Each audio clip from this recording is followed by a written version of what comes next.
अस्सलामुअलैकुम वरहमतुल्लाहि वबरकातुहू। वीवर्स, मैं दुआ करती हूँ अल्लाह ताला हम सब की दुनिया और आखिरत बेहतर फरमाए। तो आज हम एक रेसिपी बनाने वाले हैं, वो है बीफ। तो आज हम आपको बीफ बनाकर दिखाएंगे और उसका तरीका बताएंगे। इस तरीके से बनाएंगे जैसे माशाल्लाह देग का गोश्त बनाया जाता है। तो ये मेरे पास है मट्टी की कढ़ाई। तो इसके अंदर मैंने 1.5 kg गोश्त है, इसे मैंने धोकर इसके अंदर ऐड कर दिया।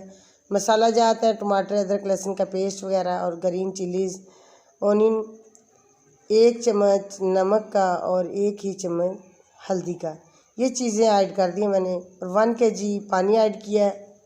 और अब इसे बंद करते हैं, कुछ देर के लिए इसे छोड़ते हैं ताकि ये गल जाए और अच्छे तरीके से तैयार हो जाए। तो माशाल्लाह आँच मैंने जलाई हुई है। तो अभी इसे हिलाएंगे अच्छे तरीके से।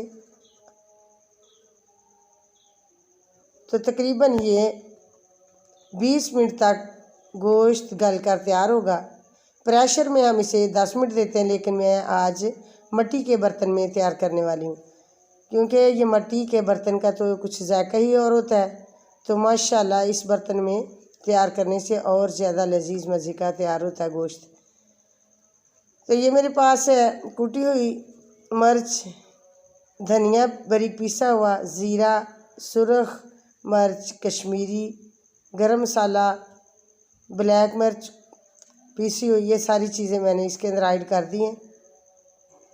तो अब इसे इंशाल्लाह 10 मिनट के लिए इसकी बुनाई करेंगे और ख़ूबसूरत लजीज मज़े का इंशाल्लाह आज ये गोश्त तैयार करेंगे। ये मेरे पास है आयल, ये 2 चम्मच ऐड कर दिए मैंने।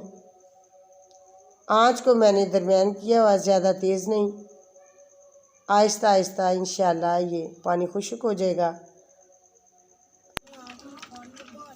और ये देग के तरीक़ेकार से बनाया हुआ गोश्त माशाल्लाह बहुत ही लजीज मज़े का तैयार हो जाएगा। तो ये मैंने 3 चम्मच इसके अंदर ऐड किए हैं दही के साथ इसके जायके को और 4 चांद लग जाते हैं। तो माशाल्लाह गोश्त बिल्कुल बनकर तैयार हो चुके हैं। अब इसके अंदर मैं धनिया ऐड कर रही हूँ। तो अभी इंशाल्लाह आपको रेसिपी आउट करके दिखाएंगे। तो अगर आप हमारे चैनल पर नए हैं तो चैनल को सब्सक्राइब कर दीजिए, ताकि हमारी हर नई आने वाली वीडियो आसानी से आप तक पहुँच सके।